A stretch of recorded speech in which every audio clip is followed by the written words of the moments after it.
Le mois de Ramadan est arrivé et comme avant tout jeune, moi j'ai l'habitude de m'y préparer afin que l'objectif premier soit atteint, de pouvoir en tirer profit spirituellement mais aussi physiquement. Et je voulais en fa et je voulais vous en faire part. Pour la préparation, bah là, c'est trop tard si vous n'avez rien fait. Par contre, vous pouvez faire attention à ce que vous allez faire durant tout ce mois. Comment vous allez vous comporter, comment vous allez manger, de quelle manière, la quantité, quel aliment, pour avoir le plus d'énergie possible, pour être en meilleure forme, pour pouvoir adorer votre Seigneur comme il se doit.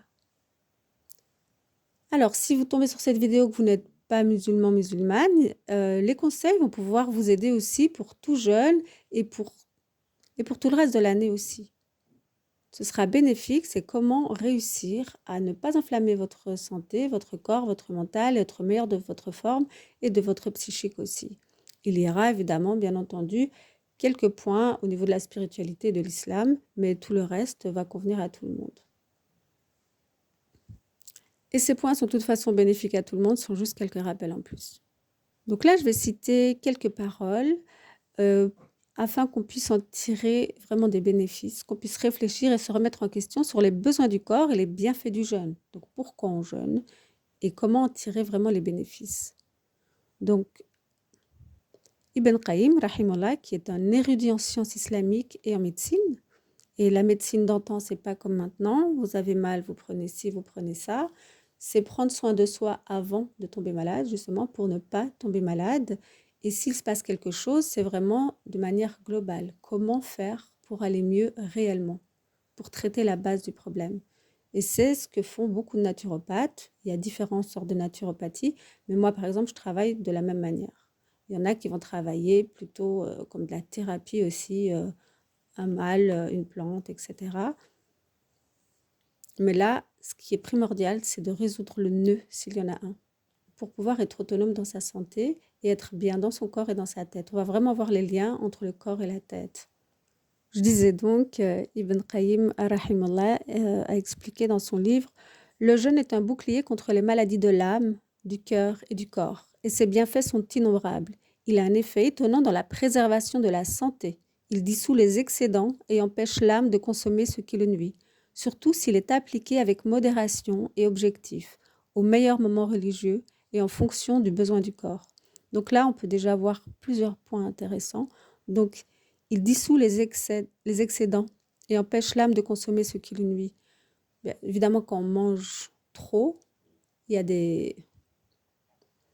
Pendant le jeûne, on ne mange pas, le corps peut enfin se mettre à la digestion et éliminer les toxines, ce qu'il a du mal à faire pendant l'année, surtout si vous ne faites pas de pause, si vous grignotez et si vous mangez de l'alimentation qui va pousser à l'inflammation, qui est trop lourde à digérer ou en trop grande quantité. Donc là, il dit aussi donc, si c'est appliqué avec modération et objectif. Donc il y a différents jeûnes, il y a des jeûnes avec un objectif bien précis. Ici, on est dans la spiritualité, mais ça, un des principes aussi, c'est de faire attention à son corps, qui aura un lien avec l'âme directement.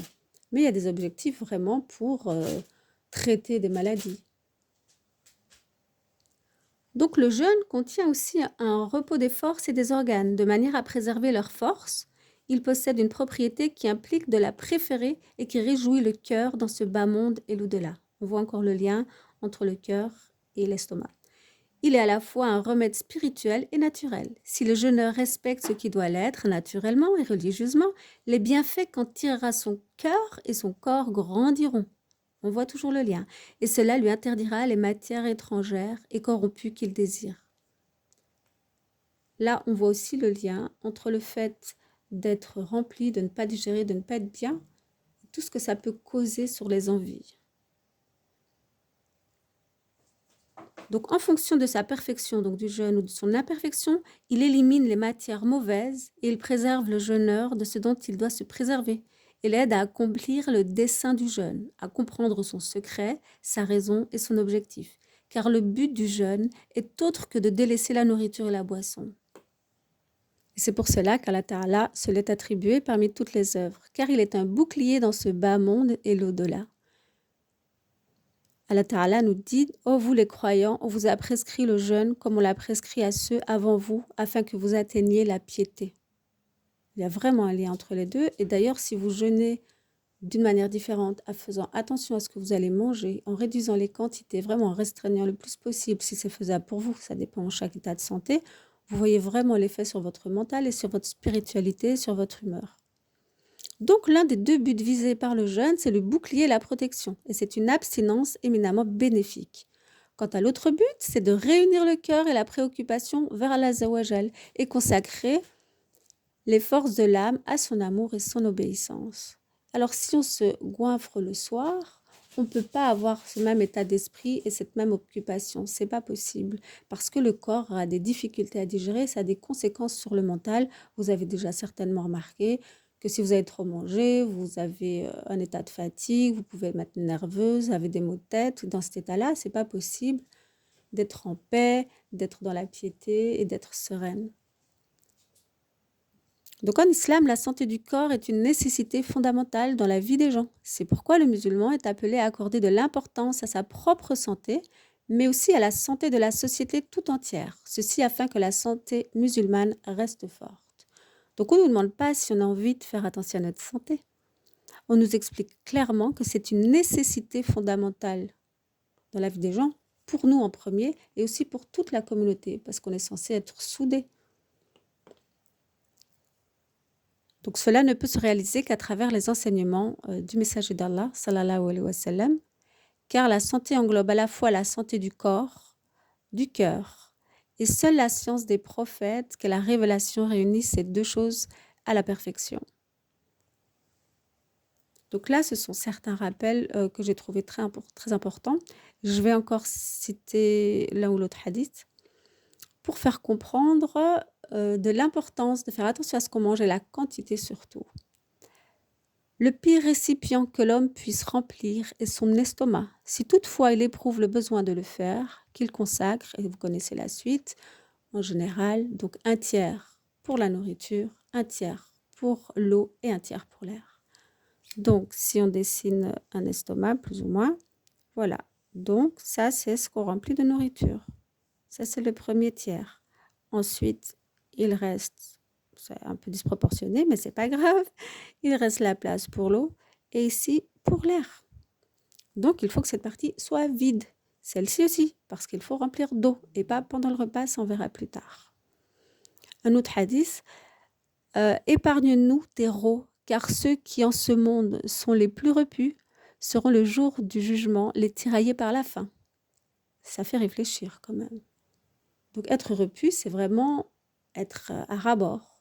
Vous voyez, quand on mange, on est là, ah, c'est bon, là, je suis remplie. Mais ça, c'est vraiment pas conseillé du tout. Et là, on voit la différence. Enfin, c'est plus que pas conseillé quand on voit le hadith. Donc, ceux qui sont le plus repus le jour maintenant seront les plus tiraillés par la faim le jour du jugement. On peut en tirer une bonne leçon. Je vous en mets un petit dernier pour la route. Un humain n'a jamais rempli un récipient plus mauvais que le ventre. Il suffit au fils d'Adam de quelques bouchées afin qu'il tienne son dos droit. Et s'il ne peut se contenter de cela, alors, et là de nouveau, qu'il consacre un tiers pour la nourriture, un tiers pour l'eau, un tiers pour l'air. À la base, donc quelques bouchées.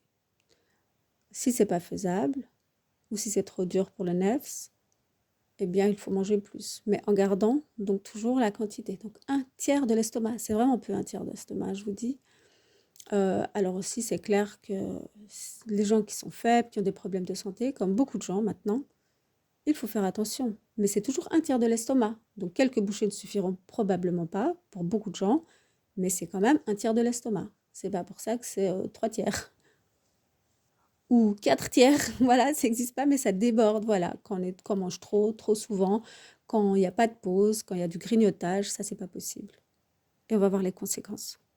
Donc, afin que chacun puisse ressentir vraiment les bienfaits du jeûne, à mes yeux, c'est important de savoir comment le prophète, paix et bénédiction sur lui, mangeait d'ordre général. Donc, quand je dis comment, je ne dis pas ce qu'il mangeait.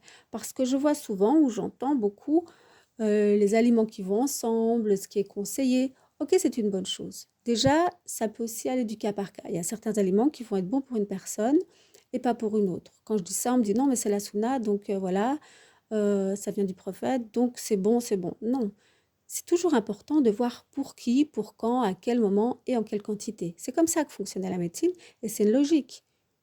Quelqu'un qui est diabétique ne va pas manger la même chose qu'une autre. Comme même le jeûne devient interdit pour quelqu'un qui a des problèmes de santé et dont le médecin va dire non, c'est pas conseillé. Donc voilà, toute chose a un cadre. C'est comme dans tout en islam. Il était aussi précisé donc, que le fait de manger un tiers et de laisser un tiers et un tiers,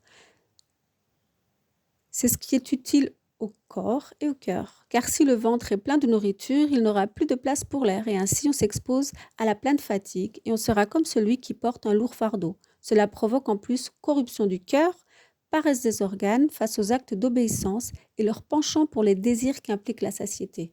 Donc les désirs qu'implique la satiété. Le fait d'être rempli, la satiété, donc juste avoir mangé juste très bien, quoi, ne pas avoir laissé l'air, ça va impliquer en penchant pour certains désirs, quels qu'ils soient, selon les personnes, selon la nature. Voilà. Mais donc, on se rend compte que manger à satiété, c'est plus que pas conseillé. C'est vraiment néfaste. Et dans la majeure partie du temps, je pense qu'on est tous passés par là, ou beaucoup de gens le font. On ne nous a pas enseigné ça souvent dès la petite enfance, parce que même les parents ne le font pas, ou les grands-parents, etc. Donc rien qu'en changeant ça, vous pouvez changer énormément de choses sur votre état de santé. Ça va permettre enfin au corps de digérer et pas avoir des déchets partout dans votre corps.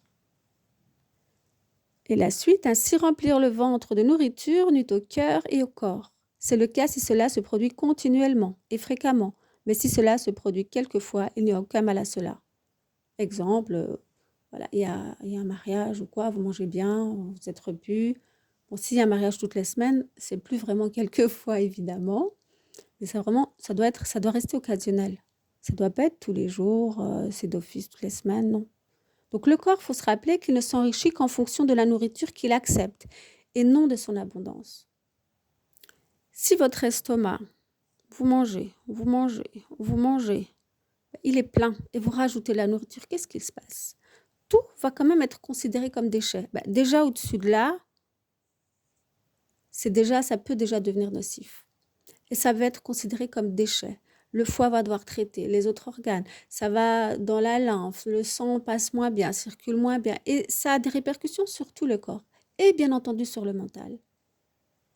Donc, lorsqu'on entend tout ça et qu'on voit ce qui se passe dans beaucoup de familles malheureusement maintenant, on voit bien qu'il y a un gros problème. Le mois de Ramadan, c'est bien souvent le mois de l'excès, par frustration, par envie. Beaucoup de gens mangent aussi leurs émotions et c'est flagrant cette période. Mais ça se travaille, ça. Ce mois, il est associé au sucre, au gras, à la lourdeur des estomacs. Après des heures de jeûne, non seulement c'est un gros choc, il y a des répercussions sur la santé, mais immédiatement, voilà, on ne se sent pas bien, on peut avoir des aigreurs, des ballonnements, envie de dormir, être très stressé, etc. Mais ça a des répercussions aussi sur les jours, les semaines, voire les mois à venir. Il ne faut pas croire que c'est pas grave. Ah ben ça va, j'étais juste fatiguée. Non, il y a des répercussions sur le long terme parce que vous êtes trop rempli. Alors tout ce que je dis maintenant, il n'y a aucun jugement, c'est juste une manière d'expliquer, hein. C'est pour faire comprendre, il n'y a vraiment pas de jugement. C'est un rappel à l'ordre, tant pour vous que pour moi. Il y a même des personnes qui ont déjà des fragilités au niveau de la glycémie, le sucre dans le sang, des faiblesses, qui se sentent faibles quand elles ne mangent pas, ou quand elles ont mangé, elles tombent endormies, des choses comme ça, sans le savoir, hein. Souvent, il y a beaucoup de gens, je vois, comme des femmes que j'accompagne, qui ne s'en rendent pas compte. Mais voilà, il y a des problèmes déjà. Que ce soit la résistance à l'insuline ou les débuts, vraiment les prémices, mais il y a un problème. Si pendant le mois de Ramadan, donc après le jeûne, on se gave de gras, de sucre, on mange trop, etc., eh bien ça, c'est le chemin tracé vraiment pour arriver au diabète quelque temps après, mais pas longtemps après. Il y a vraiment beaucoup de cas comme ça, malheureusement. Donc, il faut faire attention. Chaque acte qu'on fait a une conséquence, ou positive ou négative. Il n'y a pas de juste milieu où ça ne bouge pas, non. Soit c'est un effet bénéfique sur la santé et le mental, parce que j'associe toujours les deux, soit c'est un effet négatif, même si on ne le voit pas, même si on ne s'en rend pas compte. Souvent, aussi, vous avez des symptômes depuis tellement d'années que vous trouvez ça normal, vous vous rendez même plus compte que c'est un problème. Il faut s'imaginer que pendant le mois de Ramadan, c'est une période de jeûne très longue, et encore, on n'est pas en été là, mais donc c'est pas normal de prendre du poids, même 1 kilo. même 500 grammes. Normalement, on est censé en perdre, puisque on mange juste un repas le soir. Donc, il y a une plage horaire. Donc, si on mange un peu le matin, un peu au coucher du soleil, voilà, tout ça, c'est vide, plus toute la nuit qui est vide. Par contre, c'est clair que si vous mangez au coucher du soleil, là, il se couche, et puis encore un peu après, parce que vous avez peur du manque ou vous avez envie de manger, et puis encore après, le matin, et puis il n'y a pas vraiment de pause, hein. Le ventre, là, il essaye juste de digérer l'estomac. Faut pas oublier aussi que le fait de commencer à manger vraiment des grandes quantités, par peur, c'est souvent de la peur, hein, mais ça peut être il y a l'émotion. C'est pas grave d'avoir faim, au fait, c'est pas la fin du monde. Pourquoi avoir peur? Pourquoi se gaver parce qu'on a peur d'avoir faim? C'est pas grave. Et si vous entendez des gargouillis, c'est juste l'estomac qui travaille, au fait. C'est pas là la faim, hein, c'est pas après quelques heures qu'on a une sensation de faim réellement. C'est les gargouillis, ça travaille, et c'est pas la fin du monde du tout. C'est pas grave. Et plus vous mangez, plus ça va se mettre en digestion et selon ce que vous mangez, vous aurez plus envie de manger dans la journée.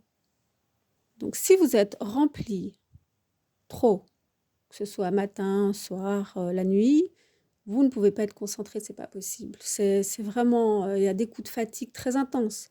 Déjà, on jeûne pas, on mange pas, il faut se lever, voilà, si vous vous levez la nuit en plus pour prier, et cetera, ou vous couchez tard. Déjà, il y a beaucoup de sources qui font que vous allez être fatigué, ce qui est normal dans ce cas-là. Mais en plus, si vous chargez la digestion, ça va rajouter une couche. Alors, c'est aussi important de faire des pauses, de faire une petite sieste. Le but, c'est vraiment de garder toute son énergie. Donc, moins vous mangez lourd et moins vous mangez, selon votre état de santé bien entendu, plus vous allez garder votre énergie au final. Et donc, vous pourrez mieux adorer votre Seigneur. Donc, on rappelle que le mois de Ramadan, c'est un mois où on mange très peu pour pouvoir être à l'aise, pour adorer son Seigneur. Ça rétablit la santé physique et mentale. Ça nous fait penser aussi, c'est un bon rappel, hein. On pense que nous, au moins, au coucher du soleil, on aura à manger. On a cette chance-là, alhamdoulilah. Tandis qu'il y a tellement de gens qui ne l'ont pas. Donc, avoir des petits gargouillis dans le ventre, c'est pas la fin du monde. Et voilà, c'est pas normal qu'il y ait la file devant les boucheries, les boulangeries et qu'ils fassent un surplus d'argent à cette période-là. C'est quand même pas logique du tout.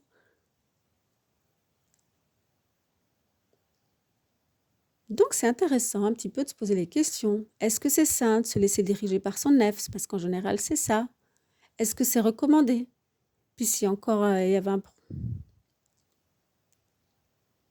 Et si on est encore autant attaché à tout ça, cette peur de nourriture, c'est bien de se dire, ah, il y a peut-être quelque chose à travailler là-dessus. Mais cette période, c'est la meilleure période pour penser à ça. Puisqu'on ne mange pas déjà pendant toute la journée, vous pouvez commencer à sélectionner ce que vous allez manger le soir, pas vous ruer. Si une fois de temps en temps, vous allez avoir envie, ben voilà, mais pas tous les jours, de quelque chose en plus. Une fois par semaine, par exemple. C'est ça aussi, dresser son œuf. Et c'est important. C'est ce qu'on a besoin de faire tous les jours. Et cette période-là, elle est parfaite. Et ne vous sous-estimez pas du tout. Combien de femmes vraiment ont cette peur, comme quand des femmes veulent changer d'alimentation. Il y a cette peur. C'est nouveau, c'est le manque, c'est les habitudes à changer. Mais vous êtes capable, Inch'Allah. Essayez, petit à petit, allez-y. Donc votre manière de manger, de jeûner, pourra soit vous alourdir, faire ressentir des douleurs, des incommodations plus ou moins fortes, comme des maux de tête, de l'énervement, de la fatigue, des crampes, des troubles du sommeil, des nausées, du stress, des émotions intenses, l'humeur complètement changeante, l'irritabilité. Tout ça arrive quand vous commencez à jeûner parce que le corps va pouvoir enfin faire une détox. Il va pouvoir se nettoyer de toutes les crasses emmagasinées. Et quand ça sort, eh bien ça se ressent. Le corps travaille, ça se ressent. Il faut bien que ça sorte d'une manière ou d'une autre. Ça, c'est une des premières causes. La deuxième cause, c'est que bien souvent, vous avez certaines drogues. Vous en consommez. Alors, il y a quoi comme drogue? Il y a le sucre, il y a le café, pour certaines personnes la cigarette. Et quand je dis sucre, c'est pain aussi et tout ça, les pâtes.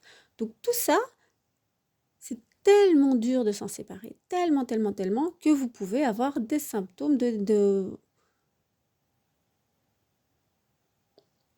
de détox comme une personne qui est droguée, vraiment. Donc les personnes, par exemple, qui arrêtent vraiment de manger du sucre pendant un jour, 2 jours, 3 jours, ça dépend les gens, ont vraiment des crises. Ils peuvent avoir la vue trouble, il ne faut pas rester près d'eux, ils se sentent mal, etc.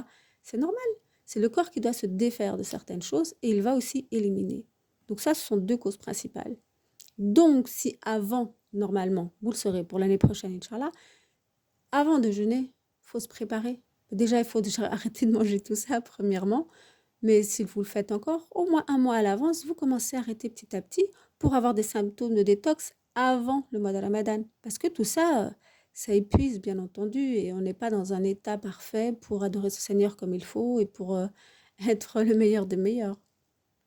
Les degrés d'intensité de tous les symptômes que j'ai cités vont dépendre de votre état de santé. Si vous êtes très faible, donc si vous avez déjà des problèmes de santé, des maladies, entre guillemets, des symptômes chroniques, et aussi ce que vous mangez, bien entendu, si vous dormez bien, si vous arrivez à vivre vos émotions sereinement, tout ça va faire en sorte que vos symptômes seront plus ou moins forts et vont durer plus ou moins longtemps. Il y a des gens qui sont couchés pendant un mois, qui n'ont aucune force, qui ne savent pas se lever. Et pas parce qu'ils ont des maladies, mais parce que la détox peut être très, très, très, très forte. Et parfois, ils ne savent pas, ils ne se rendent compte pas qu'ils ont des gros problèmes de santé aussi. Et ça se voit fort pendant le jeûne. Il y a des personnes qui sont vraiment trop faibles. Des personnes qui sont horribles aussi, de caractère. Ça montre tout ce qui doit sortir. Hein. C'est bien analysé. Si ça dure longtemps, comment ça se passe. Normalement, ce qui est bien aussi, c'est avant de rentrer dans un mois de jeûne comme ça, c'est aussi de manger de moins en moins. Donc, vérifier d'éliminer certains aliments et aussi de moins en moins arrêter les grignotages et puis réduire les quantités, puis sauter un repas et puis 2. Et puis on arrive, on entre au mois de Ramadan, on est habitué et on peut se consacrer à sa spiritualité. Donc, j'en reviens au fait de voir comment mangeait notre prophète bien-aimé, paix et bénédiction sur lui. Premièrement, il est dit mangez et buvez, mais ne gaspillez pas. Ça, c'est dans la sourate Al-A'raf. Ibn Qayyim rahimallah disait consommer ce qui est suffisant comme nourriture et boisson en récupération de ce qui est déjà décomposé, donc éliminé, en quantité et qualité utile au corps. Si cela dépasse, c'est un gaspillage. Et le deuxième cas, ne pas manger, boire ou exagérément nuise à la santé et cause la maladie. Donc, c'est comme je disais tout à l'heure avec l'estomac, à partir du moment où il est trop rempli, donc si cela dépasse, c'est néfaste. Il faut attendre donc ce qui a été décomposé en quantité et qualité. Donc, il faut attendre d'avoir digéré. Ibn Qayyim rahimahullah dit aussi qu'il ne faut pas manger tant qu'on n'a pas digéré, sinon ça devient, c'est là que démarrent les maladies, ça devient nuisible. Donc, attendre qu'on ait digéré. Donc, si vous mangez que ce soit des fruits, là, il faut attendre plus ou moins 30 minutes. Si vous mélangez 25 000 fruits, il faudra peut-être attendre un peu plus. Si vous mangez de la viande, ça peut durer de 4 à 6 heures de digestion. Si vous mélangez les deux dans un repas ou qu'ils se suivent, ça peut durer jusqu'à 8 heures ou plus parce que ça va fermenter, etc. Donc, vous imaginez le temps que... Là, j'ai juste dit viande, il y a encore les légumes, il y a encore les féculents, etc. Donc, trop de mélange est aussi nuisible. Il faut attendre. Il ne faut pas grignoter, donc ça l'entend. Il faut attendre d'avoir digéré une chose. Alors, quand on arrive fin de journée et qu'on veut manger, il vaut mieux quand même pas mélanger trop de choses, le plus simple possible. Et je peux comprendre que quand on a faim, on a envie de tout dévorer, mais voilà, c'est pas ce qui est le plus utile, c'est pas ce qui est sain, et au contraire, ça peut provoquer des problèmes de santé. Donc, finalement, est-ce que se causer du tort, c'est la meilleure des choses à faire d'habitude et encore plus pendant ce mois sacré? Le prophète sallallahu alayhi wa sallam donc faisait attention à ce que les aliments aient 3 caractéristiques. Premièrement, une grande utilité et un grand effet sur les forces. Donc avant de manger, vous pouvez vous poser la question, est-ce que c'est utile? Est-ce que c'est une envie? Est-ce que je viens consoler quelque chose? Donc là, c'est une utilité et un grand effet sur les forces. Donc est-ce que ça va vous apporter un bienfait? Au contraire, est-ce que ça va vous alourdir? Est-ce que vous allez être faible? Donc ça, c'est la première chose à prendre en compte. Deuxièmement, une légèreté à l'estomac et une absence de lourdeur. Donc il y a des aliments qui sont connus pour être lourds. Alors moi, je vais parler toujours du gluten, entre autres, des produits laitiers et des sucrants et des fritures et tout ça. Est-ce que c'est une légèreté à l'estomac? Pas sûr. Une absence de lourdeur? Pas sûr non plus. Une grande utilité? Voilà. Et une absence de digestion. Donc, on en revient toujours au même point, ça ne doit pas être lourd. Et ça doit être utile. Mais il y a des moments, ça peut être plaisir, ça, je pense qu'on le verra aussi. Mais ça doit rester occasionnel. Et plaisir dans des choses qui ne sont pas néfastes sur la santé. Parce qu'on n'a pas le droit de nuire à notre corps, qui ne nous appartient pas, qu'on doit rendre en bon état, et puis on aura des comptes à rendre là-dessus. Et puis, il faut se rappeler aussi, et ça, les gens qui ont eu des problèmes de santé graves, ou quand même assez importants, s'en rendent compte en général. Je ne sais pas si l'effet dure longtemps, mais qu'à force de ne pas prendre soin de sa santé, il y a des actes d'adoration qu'on ne peut plus faire. Moi, j'ai eu des problèmes de santé importants, donc ce n'était pas de ma faute, entre guillemets, parce que je n'étais pas au courant, j'ai cherché, je n'ai pas eu d'aide et tout. C'est pour ça que j'ai commencé à étudier. Mais je ne pouvais pas jeûner. Je ne tenais pas plus de 2-3 heures max sans manger quelque chose, sinon je faisais des malaises. Après, j'ai verré, voilà, insulinorésistance, voilà, donc prédiabète, diabète, etc. Mais à partir du moment où on est au courant, il faut trouver la solution. Et ce n'est pas d'office que les médicaments la solution. Nous, on a, alhamdoulilah, les clés dans nos mains. On peut changer les choses. Et si on ne le fait pas, où est notre responsabilité? Ça, c'est la question à se poser. Alors oui, ça peut prendre du temps parfois pour aller mieux, même des années, mais il faut faire le pas. Et la résultante n'est pas dans nos mains. Mais nous, on doit faire le sabab, on doit faire le pas. Et on doit faire surtout le pas de ne pas détruire sa santé. Votre santé, elle est comme elle est maintenant, mais si vous la détruisez, c'est qui le responsable, au fait? On joue un rôle là-dedans. C'est pas juste oui, mais c'est comme ça, qadar Allah. Non, non, non. Ça, c'est un peu facile quand même. On a un rôle à jouer. Il précisait aussi, sallallahu alayhi wa sallam, qu'une consommation minime de ce type d'aliments, donc vaut mieux manger un tout petit peu de cela, qu'une consommation plus excessive d'autres aliments. Donc, s'il n'y a pas de quoi manger, c'est mieux de manger, là ce sont mes paroles à moi, s'il n'y a pas de quoi manger, il vaut mieux manger un petit peu de ça, que d'aller se goinfrer de choses qui sont inutiles pour le corps et qui vont juste combler des envies, des émotions, voilà, des besoins futiles et qui abîment le corps. Parce que le reste abîme le corps. En fait, il faut vraiment retenir ça. Le reste détruit votre santé physique et psychique et a un rôle sur la spiritualité, vraiment, sur le cœur, l'âme. Donc ça, c'était les paroles d'Ibn Qayyim rahimallah. Alors, d'autres habitudes de la manière de manger de notre prophète bien-aimé, paix et bénédiction sur lui. Attendre de digérer pour manger, comme je parlais tout à l'heure. Donc, pas enchaîner les plats, les collations, les desserts, même une pomme, même une cacahuète ou n'importe, c'est manger ça. Ne pas boire juste avant ou juste après un repas, qui peut provoquer constipation et autres troubles. Et donc, pas pendant non plus. Voilà. Donc, il faut vraiment espacer les repas et les boissons. Donc, c'est mieux de boire au minimum une bonne demi-heure avant le repas.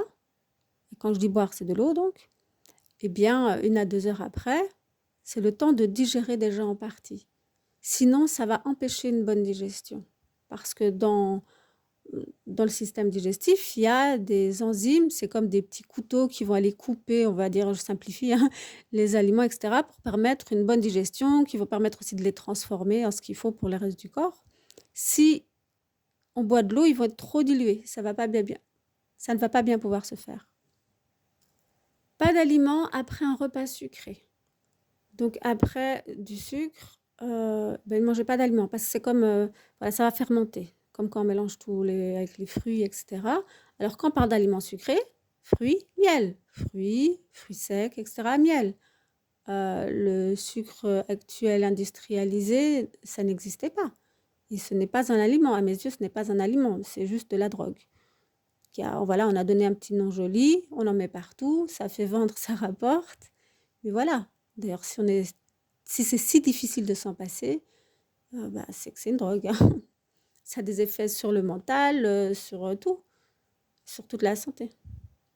Donc, pas d'aliments après, voilà. Donc, si vous avez envie de vous faire quelque chose vous-même, fait avec du miel, pour quelque chose de cru, par exemple, ou avec des fruits, sans gluten, sans produits laitiers, ça c'est le best-of. Mais il faut le manger à part, en collation vraiment à part, si vous avez envie d'une fois, voilà. Il faut vraiment attendre d'avoir digéré, ou là, en dehors de Ramadan, quand vous mangez, ben, si vers 4 heures, 5 heures max, 4h30, quoi, vous voulez un petit bout de collation, et pas d'office tous les jours, ça reste un moment extraordinaire, plaisir, pas de nouveau en être dépendant, au fait, parce qu'être dépendant de la nourriture, ça montre quand même qu'il y a aussi un problème. Alors oui, on peut se faire plaisir, mais plus c'est occasionnel et plus on va en retirer du plaisir aussi. Ah, il ne mangeait pas, sallallahu alayhi wa sallam, ce qui le dégoûtait. Et en général, on digère moins bien les choses si on va être forcé à le faire et si on n'est pas content ou même dans une ambiance néfaste. Le fait de manger assis, donc ça permet aussi aux aliments de passer lentement et pas de descendre comme sur un toboggan. Et surtout pour l'eau, on le voit aussi. Avec 3 doigts. Donc si on imagine manger, prendre quelque chose avec 3 doigts, pour quelle raison? Parce qu'on en met peu du coup, on met peu d'aliments avec 3 doigts. Donc c'est 3 doigts, c'est pas avec tout le creux de main qui va avec, c'est juste les doigts. Donc ça permet de manger lentement, de déguster, d'être dans le moment présent, vraiment reconnaissant.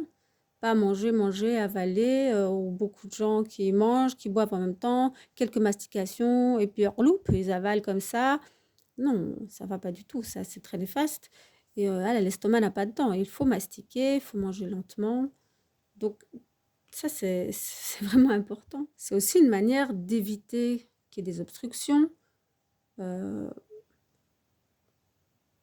Et ça évite aussi l'accumulation d'une fois donc dans le système digestif, dans l'estomac, et donc toute accumulation est source de maladies. En se délectant et se réjouissant. Donc voilà, on est reconnaissant, on est content, on n'est pas dans une ambiance stressante. Vous avez déjà remarqué, sûrement, vous avez un coup de stress, une mauvaise nouvelle. Vous allez soit ne plus manger du tout parce que l'estomac est complètement serré, soit ça va provoquer des problèmes digestifs, de l'acidité, des crampes, des ballonnements, etc. Puis c'est aussi une manière d'être reconnaissant de ce qu'on a. Et de ne pas dormir de suite après le repas. Donc il mentionnait, sallallahu alayhi wa sallam, que cela durcit le cœur. Donc durcit le cœur, c'est pas rien. Donc on voit encore le rapport entre l'estomac et son cœur, son âme. Donc c'est quand même pas à prendre à la légère. Et donc comme habitude, c'était de marcher 100 pas après le repas. Mais donc on peut aussi en tirer comme conclusion, là maintenant dans les conseils par exemple en naturopathique ou autre, mais on le dit, on l'entend souvent, il ne faut pas dormir directement, il ne faut pas être lourd avant d'aller au lit. Donc moi, ce que je vais donner comme conseil, c'est vraiment minimum 1h30. C'est le minimum de manger 1h30 avant d'aller au lit. Et de bien manger, hein, de la bonne manière, avec les aliments qu'il faut, etc. Bien entendu. Donc pendant Ramadan, si vous mangez le maghreb, après vous attendez un temps, puis que vous priez tarawih ou autre, après que vous allez encore remanger, et puis dormir, et puis vous lever, et puis remanger, il n'y a pas de pause, premièrement, et là, vous dormez sur la nourriture, quoi, directement. C'est pas possible de digérer comme il faut, c'est pas possible d'éliminer, et voilà, donc ça va durcir le cœur, c'est néfaste. Donc rien que ça, donc la manière, tout ça, rien que si vous faites tout ça, votre santé va aller mieux, va s'améliorer, Inch'Allah. C'est pas possible c'est pas possible autrement. Donc là, on n'a pas encore parlé des aliments. J'en ai déjà j'ai déjà un peu évoqué certaines choses, mais voilà. Donc, toutes ces manières. Attendre de digérer pour manger. Donc déjà, vous allez manger moins. Ne pas boire juste avant, après les repas. Donc ça fait d'office aussi des espaces. D'office, vous n'allez pas manger parce qu'il faut bien boire. Donc vous mangez par exemple le matin, ou vous buvez entre les deux, et puis à midi vous mangez, puis vous buvez, puis après le soir vous mangez. Ça diminue nettement la quantité d'aliments que vous allez ingérer. C'est pas pour ça qu'il faut rien manger du tout, hein. Faut aussi faire attention à ce que vous mangez, bien entendu. Donc pas d'aliments après un repas sucré. Donc voilà. Après des fruits, il faut attendre 30 minutes, plus ou moins, avant de manger. Et si vous mangez des fruits, pour pouvoir après manger un repas, il faut compter bien 3 heures. Parce qu'autrement, il y a fermentation, ça gonfle, ça provoque des gaz, problèmes digestifs, etc. Que ce soit au niveau de l'estomac ou plus bas au niveau des intestins du bas-ventre. Donc, ce qui dégoûtait, acide, 3 doigts, donc des petites quantités. Essayez une fois avec 3 doigts pour vous rendre compte de la quantité que ça fait. Juste pour vous rendre compte, c'est intéressant. C'est pas comme on voit maintenant, comme ça. C'est pas avec le pain et 3 doigts et tout. Là, on sait mettre beaucoup. Juste 3 petits doigts comme ça, délicatement. Et puis en se réjouissant, dans une bonne ambiance, pas devant les écrans. Et puis se poser, et puis bouger, pourquoi pas un peu, légèrement, marcher, et puis aller au lit. Et voilà. Donc si vous priez, et puis après, c'est au lit, il n'y a pas besoin de remanger. Maintenant, je vais parler des aliments de base. Pourquoi certains sont nocifs, pourquoi d'autres sont mieux, etc. Parce qu'on peut entendre tout et son contraire. Donc moi, je vais vous expliquer ce que j'en sais. Et puis si vous avez des questions, vous pouvez les mettre en commentaire, bien entendu. Beaucoup de choses que vous allez sûrement manger, vous pensez manger diversifié. Mais beaucoup de choses est à base de blé. Donc au final, la forme change, la texture, mais c'est toujours du blé. Il faut savoir que les farines, les céréales à gluten en contiennent actuellement 4 fois plus qu'il y a des dizaines d'années. 4 fois plus. Alors, évidemment, c'est plus le même aliment. Même génétiquement, au niveau des chromosomes et tout, c'est plus la même chose. Donc oui, ça fait des dégâts. Oui, c'est plus lourd à digérer. Alors pourquoi ils font ça? Mais pour gagner de l'argent et par facilité. Parce qu'autrement, d'habitude, voilà, les champs, c'est un peu ça, hein, dans tous les sens, les tailles différentes. C'est plus facile d'avoir tout à la même hauteur. Et quand on augmente le gluten, voilà, à la même hauteur. Comme ça, la machine peut tout aller faucher en une fois. C'est vraiment plus simple. C'est aussi pour que ça gonfle plus dans les pains, les gâteaux, etc. Donc, il faut moins charger en farine. Donc, ils font des économies. Et puis, en plus, vous pouvez tomber malade et puis aller chez le médecin et prendre des médicaments, ce qui rapporte beaucoup. Bon, ça, c'est moi qui le dis, hein, c'est pas eux, évidemment. Donc, le blé et toutes les autres céréales à gluten, c'est pareil, fortement enrichi en gluten. Et même certains autres aliments vont pouvoir ne pas être digestes pour certaines personnes qui ont déjà des fragilités. Donc, si vous avez des troubles digestifs, c'est quoi un trouble digestif? C'est à partir du moment où vous allez ressentir des douleurs, des inflammations, des brûlures sur tout le chemin de la digestion. Donc, ça commence de la bouche, ici, l'œsophage. Donc, ça peut être les brûlures d'estomac. Voilà, les problèmes, oui, au foie, la nausée, foie lourd, etc. Vous n'êtes pas bien. Ça peut être des vertiges. Ça vient pas toujours de la digestion, mais souvent. L'estomac, ça peut gonfler à ce niveau-là. Vous pouvez avoir des crampes atroces aussi, et pareil pour les intestins. Ça peut gonfler ici, des crampes, la constipation. Donc, je rappelle que la constipation, c'est le fait de ne pas aller aux toilettes. Donc, à celle, je vais dire 1 à 2 fois par jour, mais je dirais 2 fois par jour. Bon, en dehors, période de jeûne, parce que là, il y a un temps d'adaptation, il y a un changement. Mais en général, ne pas avoir la diarrhée. La diarrhée, c'est quand c'est un peu collant, minimum, déjà, c'est de la diarrhée. Voilà, tout ça, c'est qu'il y a un problème digestif. Ah oui, le se sentir toujours lourde aussi, ne pas avoir la sensation de faim, ça peut venir d'un problème digestif. Donc, à partir du moment où vous avez un de ces symptômes-là, vous êtes déjà encrassé à ce niveau-là. Et si vous ne faites rien, les problèmes vont s'accentuer. Ça peut être comme inflammation, c'est tout ce qui est gastrite, œsophagite, etc. Et si on ne fait rien, ça se transforme. Et il y a des œsophagites ou autres qui ne se sentent pas, hein. Il n'y a pas toujours des douleurs. Moi, je suis arrivée jusqu'au précancer de l'estomac, donc la jonction de l'estomac avec l'intestin. Mais maintenant, je sais que j'avais des problèmes depuis que je suis jeune, mais il n'y a personne qui l'avait relevé. Maintenant, en analysant ma vie, je m'en rends très très bien compte, je vois bien comment j'étais. Et voilà, si on ne fait rien, ça s'aggrave. Donc agissez avant qu'il ne soit trop tard. Alors oui, on a envie, mais est-ce que c'est bon pour la santé? C'est toujours la question à se poser. Est-ce qu'on a le droit? C'est aussi la question à se poser. Alors ouais, 1 fois tous les 2 mois, si vous prenez un truc, voilà. Mais pas 1 fois tous les 2 mois ce truc-là, puis aussi celui-là, et puis ça. Non, une chose, par exemple. J'invente quand je dis 1 fois tous les 2 mois. C'est vraiment du cas par cas, hein. Et puis, c'est temporaire. Après, on s'en passe. Parce que ça reste néfaste. C'est comme si je demande, est-ce que je peux prendre une cigarette de temps en temps? Est-ce que, en général, chez les musulmans, on va te regarder, on va dire, n'importe quoi. C'est qu'une fois tous les mois, c'est bon, on va dire, mais n'importe quoi. Mais pourquoi il y aurait une différence au fait? C'est aussi néfaste, hein. Ça a d'autres réactions, d'autres effets, mais c'est néfaste. Il y en a un qui est reconnu comme néfaste et pas l'autre pour la plupart des gens. C'est pas pour ça que ça ne l'est pas.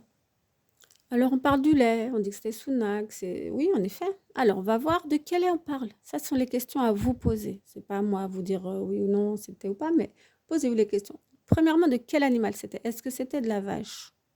Parce qu'une vache, une chamelle, une chèvre, c'est pas la même chose, hein. Il n'y a pas le même nombre d'hormones, la même quantité, ni de gras, etc. N'ont pas le même mode de vie, il y a beaucoup de choses. Est-ce que cet animal, comme par exemple si je prends la vache, comment vit la vache? Qu'est-ce qu'elle mange? Elle mange de l'herbe, elle mange des graines, elle mange des trucs mixés. Parfois, c'est du cadavre mixé parce que bah, rien ne se perd, tout se récupère. D'où vache folle qu'on a entendu, etc. Et plein d'autres. Est-ce qu'elle est shootée? Est-ce qu'elle a été piquée aux hormones pour grossir plus vite, prendre plus vite du poids, donc c'est plus rentable? Est-ce qu'elle a été vaccinée? Est-ce que son droit de mère a été respecté? Donc, est-ce qu'on lui a arraché son petit à la naissance pour produire plus de lait? Est-ce qu'elle produit du lait toute l'année? Est-ce que c'est naturel? Non, d'habitude, elles ne produisent du lait que quand elles ont un petit. Donc, tout a été trafiqué. Donc, est-ce que cette vache, cette pauvre vache, est déjà bien? Elle est stressée, elle est mal, elle est shootée à tout, elle mange n'importe quoi. Vous pensez que c'est quoi la qualité de ce lait? Donc ça, c'est la première chose. Il y a le côté éthique, ça, c'est encore autre chose. Donc ça, c'est la première chose. On va me dire, oui, mais bio, etc. Bah, bio, ok, il y a potentiellement moins de pesticides dans la nourriture. Elle est peut-être pas piquée, mais tout le reste, c'est pas pour ça que tout le reste est ok, hein. Ça peut être bio et malsain. Et une autre chose, le veau, la première année, il prend plus ou moins 450 kilos. Vous imaginez? 450 kilos. Donc ça montre bien que ça fait grossir, gonfler, etc., que c'est lourd. Ça doit être solide, hein. Mais si l'être humain boit ça, il se passe quoi? Vous pensez vraiment que le système digestif peut supporter ça avec les articulations? Faut pas s'étonner d'avoir des inflammations, hein. Aux genoux, voilà. Comme je dis, tout ce qui est en HIIT égale inflammation, hein. La hanche, donc bursite, n'importe, que ce soit ménisque, genou, n'importe, toutes les douleurs. Tout ce qui est ORL aussi, ça, c'est les produits laitiers. Donc si de temps en temps, vous voulez vraiment quelque chose, alors dans l'e-book, je mets par quoi on peut remplacer, j'ai fait un e-book qui est complètement gratuit. Il y a quelques idées, il y a des petites explications, je résume un peu ce que je dis ici, sur la nourriture, et quelques idées de changements faciles que vous pourrez adapter en rajoutant des légumes ou des machins, des goûts avec des fruits ou autres, mais voilà.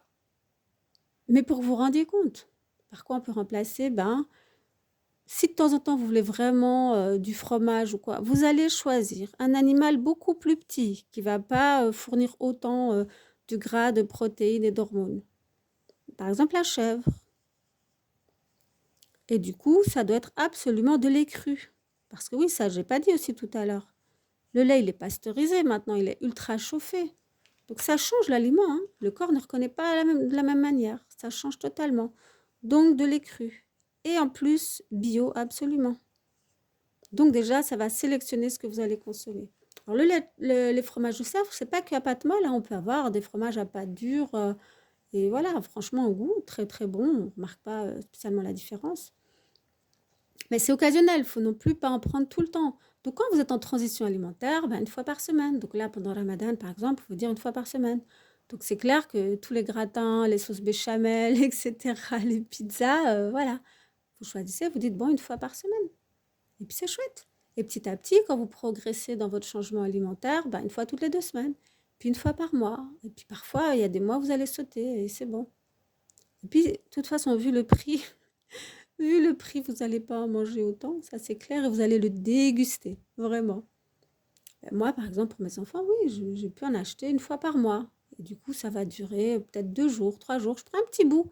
Mais le plaisir, il est vraiment là, là. Vous êtes heureuse, vous dégustez, vous êtes plein de gratitude. C'est pas comme si c'est normal. Allez, du fromage, allez, du lait, allez, de la béchamel, et hop, sur la tartine et du beurre. Ça devient une normalité. Là, vous mangez vraiment différemment et en pleine conscience. Je vous garantis que vous le dégustez. Évidemment, comme j'en ai déjà parlé, tout ce qui est sucre. Donc tout ce qui est sucre, bah, ça n'a rien à voir. Et c'est pas du sucre issu de fruits, c'est pas pareil, hein. Donc c'est transformé. Le corps ça va pas réagir de la même manière dans le corps. Donc c'est un fruit.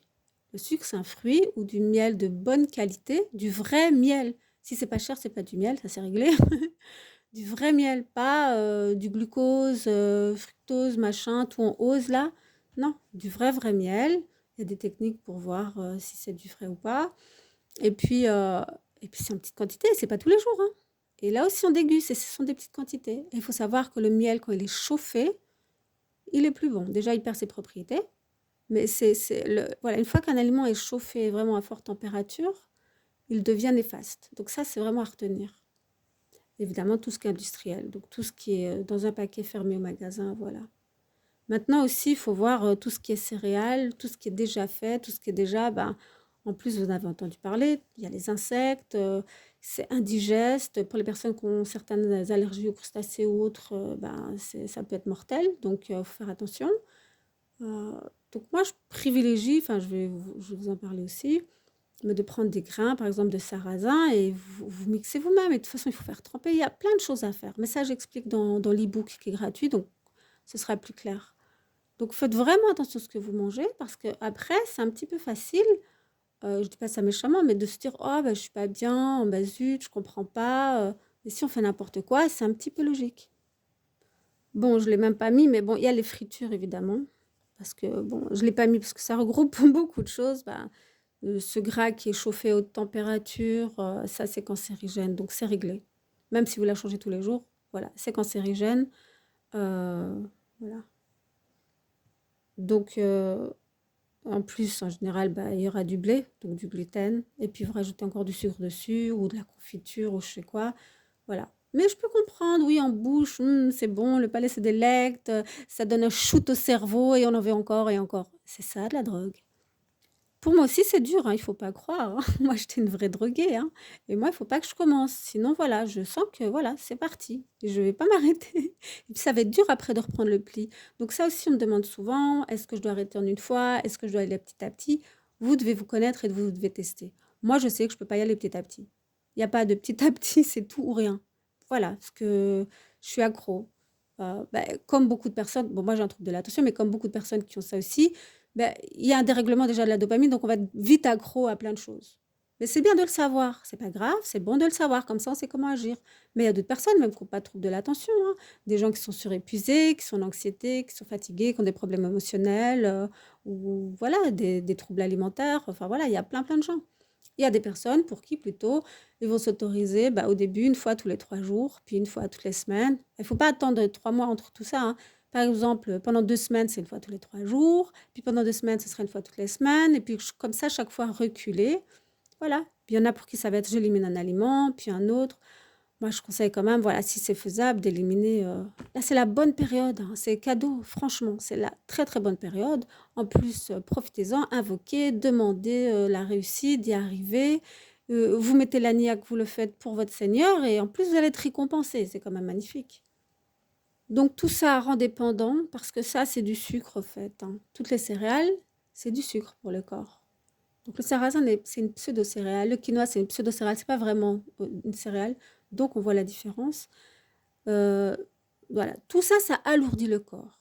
Et un corps, un estomac qui est plein, c'est un corps qui est lourd, un corps qui dormira moins bien.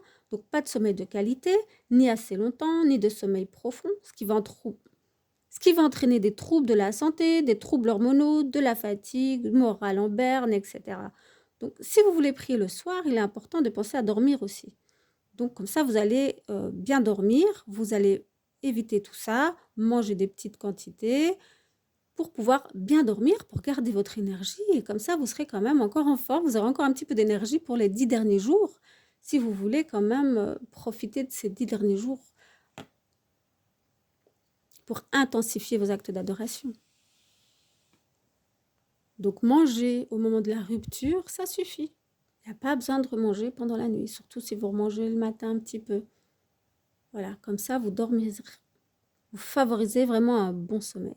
Donc on n'oublie pas que le mois de Ramadan, c'est pas un mois de fête, c'est un mois pour se rapprocher de son Seigneur. Alors bien sûr, on peut manger, on peut se faire un petit peu plaisir, évidemment, mais c'est pas le but premier. Le but premier, c'est pas l'Aïd tous les jours avec toute la famille, les grosses tablées et tout ça et après on n'en peut plus, on est éclaté, on n'est pas concentré, on a des migraines et cetera et cetera et cetera. C'est pas le but. En plus, moins on mange, moins on fait de préparation, moins on passe de temps en cuisine et plus on peut passer du temps de qualité et espérer gagner des hasanat, inch'Allah. Bon alors, on en vient enfin à ce que vous attendez certainement, que manger le matin? Premièrement, donc avant le lever du soleil, il y a des personnes qui n'ont pas envie de manger, qui n'ont pas faim, mais pourquoi se forcer? Donc c'est bien, vous prenez au moins une gorgée d'eau, comme c'est recommandé, et voilà. Je vois pas pourquoi vous allez vous forcer, vous rendre malade, c'est pas possible. Il y en a qui se forcent, ou dont on force, dont les parents vont dire: «Allez mange, mange!» Mais si après on n'est pas bien, je vois pas à quoi ça sert. Donc vous buvez alors juste de l'eau, c'est tout. Mais faites attention quand même d'avoir un bon repas de qualité le soir. Donc soit juste de l'eau, sinon ce qui va être très bien, si vous avez un extracteur, donc pas une centrifugeuse, mais bien un extracteur qui sépare les légumes, donc le jus de légumes à part, qui enlève vraiment toutes les fibres, là, ce serait super aussi. Ça va bien hydrater, ça va aussi donner de l'énergie, donc ça c'est super. C'est un jus de légumes, un petit verre, pas besoin que ce soit 3 litres. C'est un jus de légumes, hein. J'ai pas dit de fruits, sinon ça va encore plus vous fragiliser. Jus de fruits, c'est comme une dose de sucre, c'est pareil. Sans les fibres, ça rentre directement, voilà, c'est pas nécessaire. Ça peut être un bouillon, voilà. Soit vous prenez, il y en a qui aiment bien prendre leur soupe, qui ont l'habitude de prendre une soupe, vous la prenez. Par contre, vous n'êtes pas de farine dedans. Vous pouvez mettre un bout de courgette, vous mixez, ça reste onctueux du coup. Ça donne la texture vraiment très très onctueuse qui est recherchée avec la farine. Donc sinon du bouillon. Donc quelque chose qui va apporter des minéraux. Donc ça peut être un bouillon de légumes que vous allez faire maison, bien entendu, pas un bouillon Knorr ou non, pitié, pas ça. Voilà, donc juste faire tremper. Je vais faire des vidéos là-dessus aussi, Inch'Allah. Bouillon de légumes ou bouillon de viande, donc de cuire des cuisses de poulet, par exemple, dans l'eau pendant longtemps. Ça aussi, il y a des vidéos là-dessus. Et voilà, ça va être un bon apport. Dans le bouillon de légumes, soit vous mangez les légumes avec, mais alors faut pas les cuire trop longtemps, soit vous buvez vraiment que le bouillon. Ça va pas vous alourdir si vous n'avez pas très faim, mais c'est vraiment riche en minéraux. Mais le plus riche en minéraux, ça va quand même être le jus de légumes, hein. Là, ça aide vraiment même au niveau énergétique. Et là-dedans, vous pouvez rajouter un petit peu de plasma de Quinton. Donc, c'est de l'eau de mer. L'eau de mer, elle est filtrée à froid. Ça a les mêmes propriétés que le sang. Ça, c'est nickel. Un petit peu à la place du sel. Pas pendant que ça chauffe, hein. Vous versez dans votre bol, vous attendez un petit peu, il ne faut pas que ce soit trop bouillant. Vous versez un peu d'eau de mer. Ça, c'est parfait, c'est magnifique. Donc, pour les personnes qui veulent manger, donc elles peuvent commencer par ça. Faut pas oublier d'attendre un peu quand même. Donc, pas besoin d'avoir 3 tonnes, hein. Donc, le jus ou le bouillon, une petite dose, voilà. Sauf si vous prenez que ça, vous pouvez un petit peu augmenter. Voilà. Ensuite, vous attendez un petit peu. Et puis après, vous pouvez manger. Qu'est-ce que vous pouvez manger? Donc, il y a des personnes qui veulent manger un repas. Un repas complet. Pourquoi pas? Par contre, voici l'assiette, hein. Donc là, vous allez avoir donc, les protéines. Je favorise animal parce que c'est plus digeste, ça digère plus vite pour éviter les coups de fatigue que les légumineuses et tout ça. Quand je dis poulet, ça peut être aussi donc des œufs, ça peut être du saumon, ça peut être des crevettes, voilà. Et puis après, vous aurez des légumes. L'assiette doit pas être géante, hein. Prenez une petite assiette, hein, c'est très bien. Et vous voyez cette taille-là? Voilà, cette quantité-là de féculents. Donc ça, ce sont les féculents. Donc ça va être riz. Moi, je préfère même le riz blanc parce que c'est plus digeste et la majeure partie des personnes là, elles ont des problèmes digestifs. Mais il faut bien rincer le riz, il faut le faire tremper la nuit. Donc tout ce qui est pseudo-céréales ou céréales, il faut faire tremper la nuit, il faut le rincer le matin et puis on peut cuire. Donc ça peut être riz, sarrasin, quinoa par exemple,